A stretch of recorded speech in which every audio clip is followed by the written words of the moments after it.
This is Eyewitness News Up Close with Bill Ritter.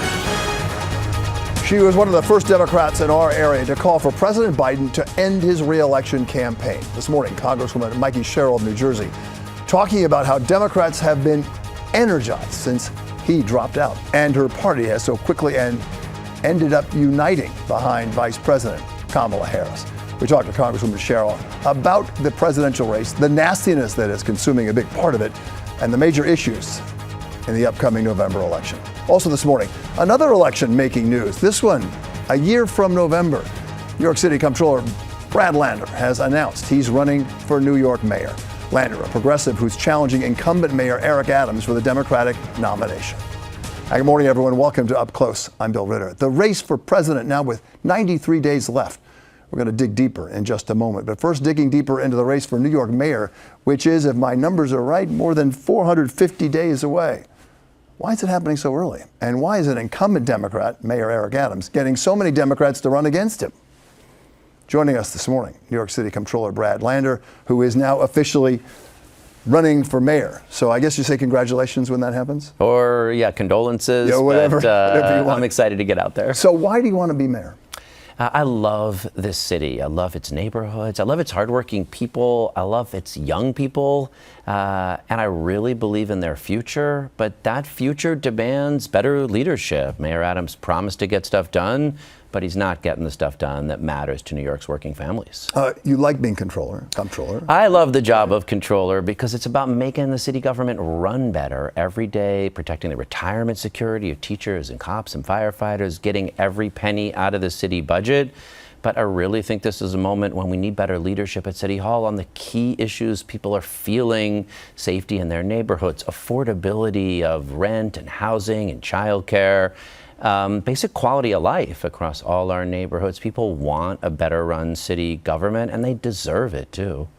You've been comptroller for 2.5 years? Yes. Right. So have you done everything you wanted to do? I mean, you love New York, you say that, and I appreciate that. I think a lot of people love New York. Have you done everything? Did you accomplish everything you wanted to do? Well, I love the job, and we have accomplished a lot. We just announced this week 10% returns on the pension fund, so we are securing retirement for the hardworking people who make this city run, and we've saved the city by doing that over $1.5 billion that we can spend on our schools and cleaning our parks. At the same time we've done that, we've invested in affordable housing, preserving 35,000 rent-stabilized units that were put at risk by the Signature Bank collapse. We've audited a ton of city programs that weren't giving New Yorkers what they deserved. A $432 million no-bid contract to a for-profit healthcare company with no experience providing shelter services to asylum seekers. A lot of waste. But you do those audits over and over and over again, and you say, I actually want to fix this, not just point out the problems. Comptroller's job is oversight and accountability. We find the problems, but it's the mayor that's got to fix them, and it's time for a better mayor. Did you bring those problems to the mayor? Oh, every time, every time. The response? Well, on a few, so the no-bid contract I mentioned, that was with a company called DocGo. Mm-hmm. We called it out at the beginning. We said, you didn't bid this contract. The company has no history of providing the services. You shouldn't enter into it. They entered into it anyway. About a year later, they realized that we were right, and they did cancel the contract, so that's now ended. They're finally putting out a request for proposals to bid it out for better services. In Buffalo, they're shifting to a more cost-effective model that helps people get jobs and stable housing. Unfortunately, not here. So, yes, with every audit, we say, please fix this. We put up dashboards. We call attention. Sometimes things get better. There are some commissioners, I think the sanitation department, Jesse Tisch, is really, delivering, getting some stuff done. So I don't want to say there's no progress, but on so many issues that matters. On housing affordability, on childcare. I was at the dentist a couple of days ago, and my hygienist has a 3-year-old, and she said, Mr. Lander, I heard the city was promising a seat to every 3-year-old. I'm 140th on the wait list for programs in my neighborhood. Thousands of families waiting, and the city's future just urgently demands that we get it right. When Mr. Adams became president, when he ran for president, I've heard president. When he becomes president. When he became mayor, Yeah. We knew that this would be the hardest, maybe the toughest challenges facing a new mayor of New York City than ever because of COVID, because of the recession that we had, the small recession we had. It got worse because of migrants. What do you think he has done that you would have done better? Could he have done it better? And have you talked to him about all that? Let me take one issue that I see really on New Yorkers' minds, which is the mental health crisis, the number of mentally ill homeless folks on our streets and subways. Said he was going to do something about that, but the programs he put in place are failing. So we audited the program of homeless sweeps, where they make people move along from where they're staying. And in the period we looked at, 2,308 homeless people were moved off the corners or where they were staying. How many do you think got connected to stable housing? How many? 3. Yeah.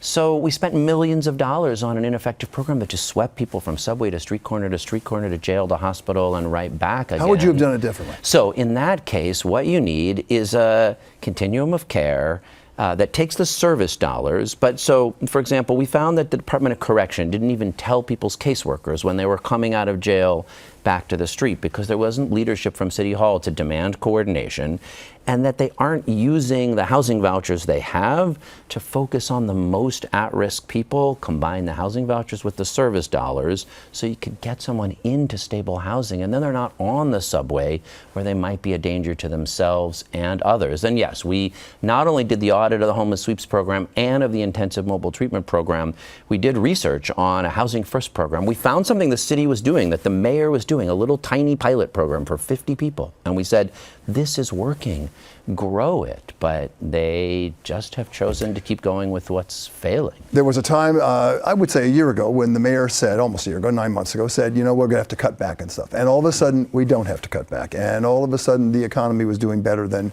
people thought.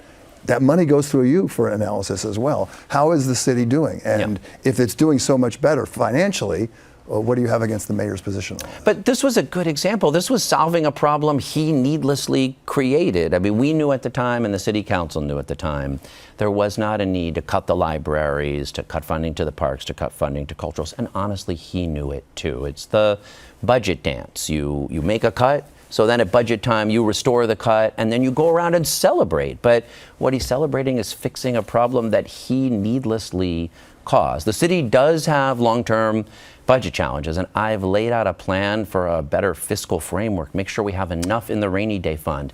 Last year we spent over $1.5 billion on claims against the city, traffic crashes caused by city drivers, a range of things that people sue the city for, but there's no program of reducing that so we could save money there and spend it on our kids and our parks and our neighborhoods. The mayor would say one of the big problems was migrants. And they didn't get the response and the actual help financially from the Biden administration that a lot of people had promised. Yeah.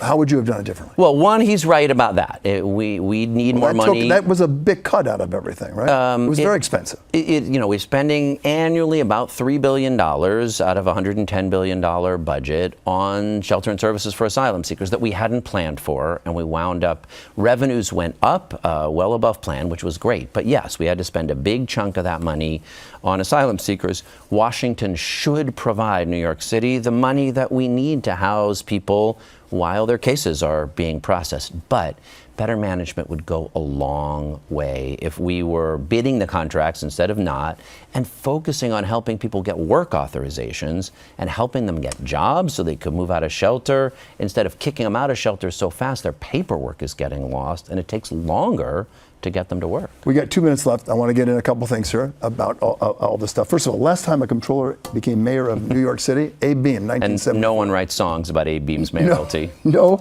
but that was 50 years ago. Yeah. 50 years. The odds, for a comptroller, I know a few comptrollers who have run for mayors and they didn't get it in the primaries. I think right now people are hungry for better run government. They want someone who's got the experience, auditing the books, making sure you're getting your money's worth, having oversight of agency, putting up dashboards. It sounds a little nerdy. It's a nerdy job, but it's a job where you need to be tough, speak truth, and then figure out how you make government work better so you can deliver a safer, more affordable, more livable, and better run city across all our neighborhoods. It wasn't just Mayor Adams that said that, and I didn't mean to say he's running for president before, but Mayor Adams said, hey, why don't you wait until after the election, help us elect Ms. Harris as president. Why are you doing so early? So I endorsed Kamala Harris while the mayor was still complaining about the administration's policies, and I'm glad he endorsed her. And of course, we all need to work hard to elect her this fall, but we can do that while also talking about what New York City needs. Look, it's a critical time in the city's future if we're going to get a better run city that can address the housing challenges, the childcare challenges, make our neighborhood safer. We need leaders who put their vision out there. Real quickly, if you don't get victory in the primary, you're going to lose your job, right? I mean, I love the job I have, but I love the city's future more, and I think it demands better leadership, and that's why I'm stepping up. Brad Lander, good luck to you, sir. Thanks. Appreciate it, and thank you for joining us once again. We'll see you as the election gets closer. I look forward to it. All right, Brad. Thank you very much. We go from the race for mayor to the race for president, and our next guest, Democratic Congresswoman from New Jersey, Mikey Sherrill. Congresswoman, welcome back to Up Close. Good to have you. Nice to see you. Thanks so much. You were one of the first Democrats to say President Biden should get off the campaign trail and just retire after his term is up. You got some people saying, why are you doing that now? Why don't you wait for a while? But it turns out, you were looking at the future. Tell us what your take is right now, a couple of weeks after that happened, with the presidential elections and the state of things on the campaign trails. Sure. I'm feeling great, I have to say. As a good Democrat, I'm always waiting for the other shoe to drop. But I will tell you, Kamala Harris has done such an incredible job from start to finish so far. And I'm not surprised. I actually have seen her over the years at the Munich Security Conference, one of our most prestigious defense conferences around the world. I've seen her in front of world leaders, both our NATO allies and, of course, our adversaries alike. She commands the room. She commands respect. She is so well thought of. So I'd sort of seen her mettle tested over the years. So I'm not surprised, but I will tell you again and again and again, she is prosecuting the case against Donald Trump. And as a former prosecutor, I could not be more pleased. Even last night with the things that he was saying, she remained poised, calm. Her response was perfect. She's not going to let him divide us. And she is just going to continue to move forward. It's really striking to see this new generation of leaders come forward. And I'm incredibly excited. You may not be surprised by her energy, but I think a lot of Americans watching her give speeches are a little bit surprised. She didn't seem to ooze that in the first 3.5 years that she was vice president. Well, being the vice president can be a tricky job, right? You are trying to make sure you are carrying forward someone else's message. And if you are a leader, a charismatic leader like she is, I think you are constantly making sure, okay, I don't want to get ahead of the president. I want to make sure that this is exactly where this administration's at. And now that she is free to really advocate I think on her terms and in her voice, she's done a marvelous job. And I think we are all seeing just how powerful of a leader she truly is. You urged the president to get out of the race. They waited until, it turns out, a pretty strategic time, and that was right after the Republican National Convention. Were you surprised by the timing? I think we owe such a debt of gratitude to Joe Biden. It is very difficult, especially when you care as much as he does about this country, a public servant for over 50 years, knowing how difficult these times are in the country and wanting to make sure it is in good hands and there is a great path to victory in November. I think we owe him such a debt of gratitude. And I will tell you the timing does feel very good right now. We have, I think, a candidate who is being introduced to the country, as you said, someone that maybe the country didn't know very well, and they are seeing what a great candidate she is, how wonderful she would be as our president. And I think that's going to continue. And then we have the upcoming Democratic National Convention, which I think will be a really key moment. And then, in not too long, we have ballots out here in New Jersey in mid-September. I do think she has a great path forward, and the timing does feel like it's going to be very, very good for Democrats. It's been a good, opening up of the second act for her, no question about it. But it's going to get nasty, a lot of people feel. There is already evidence of that. How nasty could this campaign get? She's a prosecutor. This is not going to ruffle her. This is somebody who is well versed in tough fights. As I said, when you're at the Munich Security Conference, you're not just talking to our NATO allies, Macron and Schultz.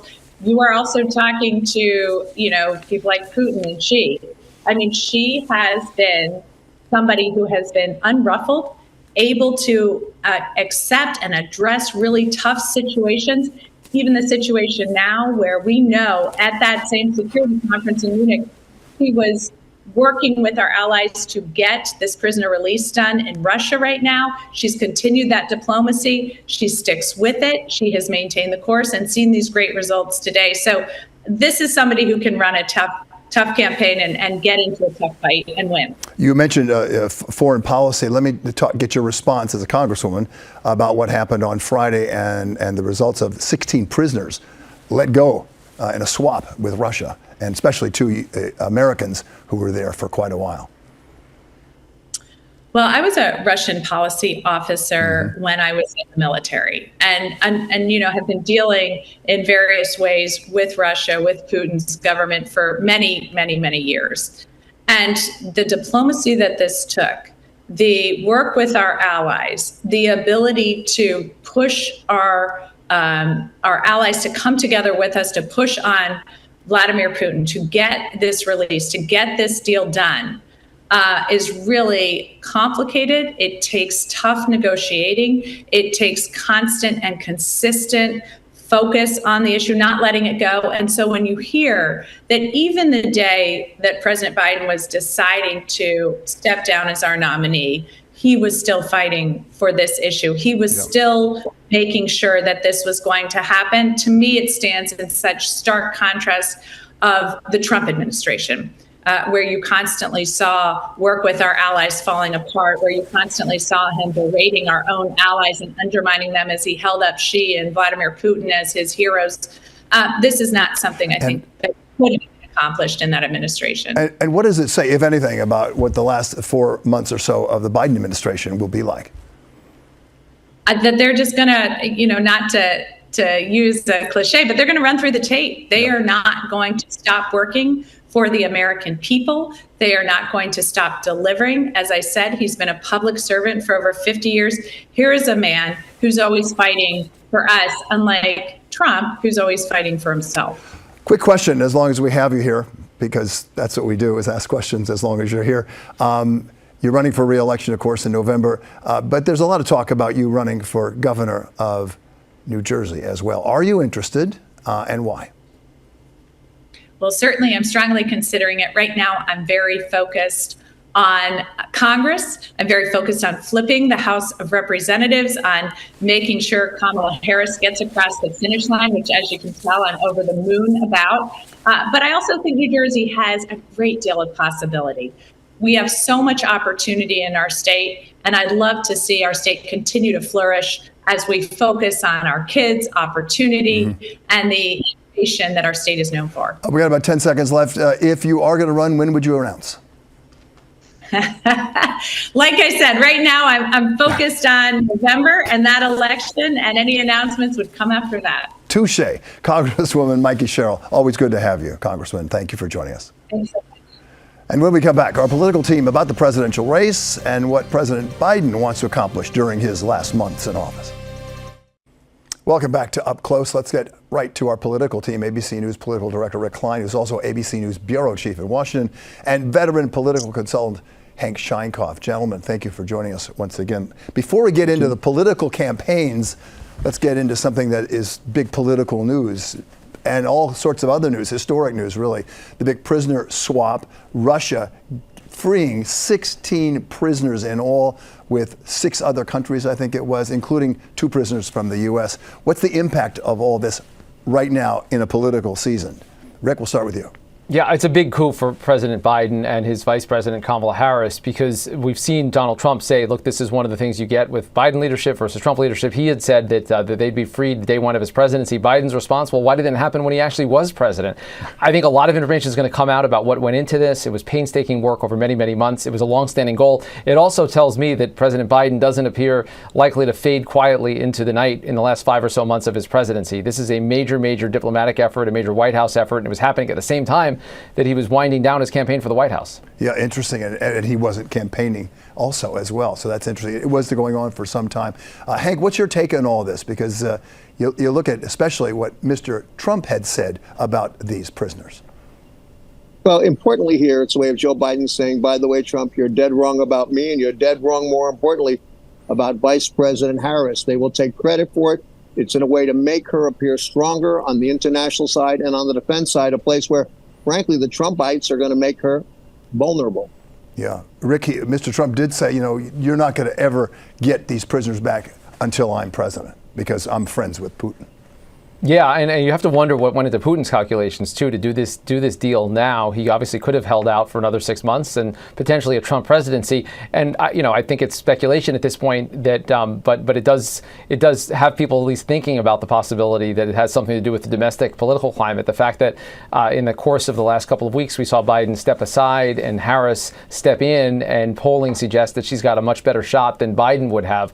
Maybe Putin is thinking about the kind of deal he could get, and he's making his own brand of political calculations. Yes, it also said something about the other countries that were also involved in this. Hank, I want to talk briefly about, did you see anything yesterday? Because Rick was at that meeting involving Mr. Trump, and I want to know if you watched it on television. Get your response first. I did watch it, but man, the guy's got to stop talking. It's the most important thing. Nobody minds being a racist. They mind being found out. That's one rule of politics. He broke the rule, and people are going to try to run away from this in many cases.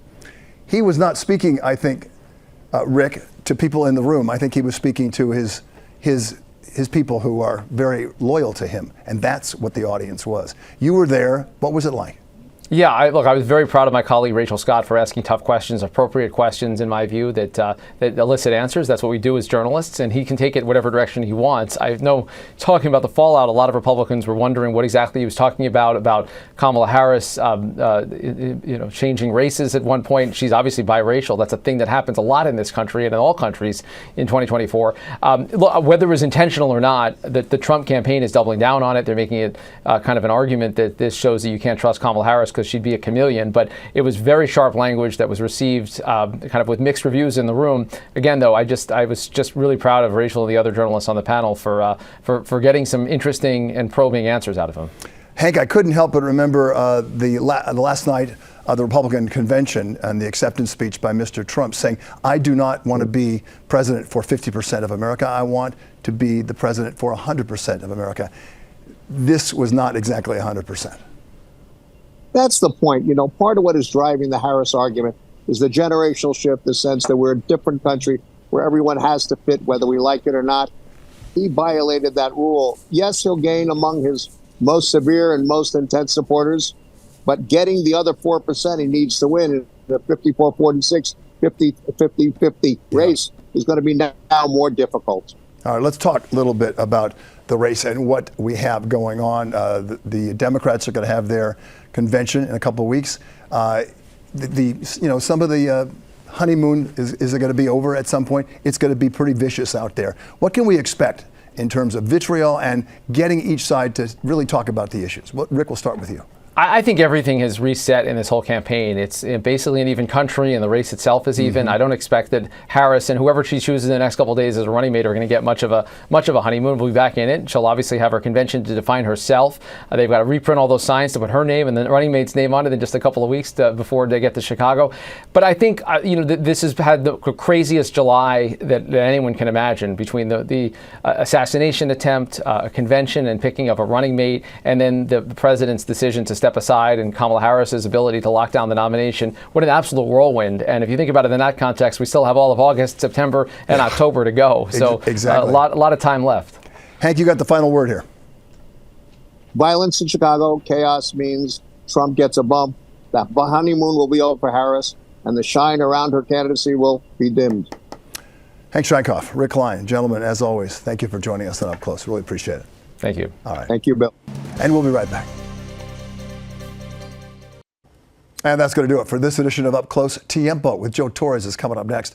If you missed any of today's programs, no worries. I'll post today's segments on my Facebook page sometime tomorrow. And you can always watch the show on our new podcast and any of our ABC7 NY platforms. Thank you all for watching. I'm Bill Ritter, and for all of us here at Channel 7 Eyewitness News, we wish you health and peace. And let's take care of each other.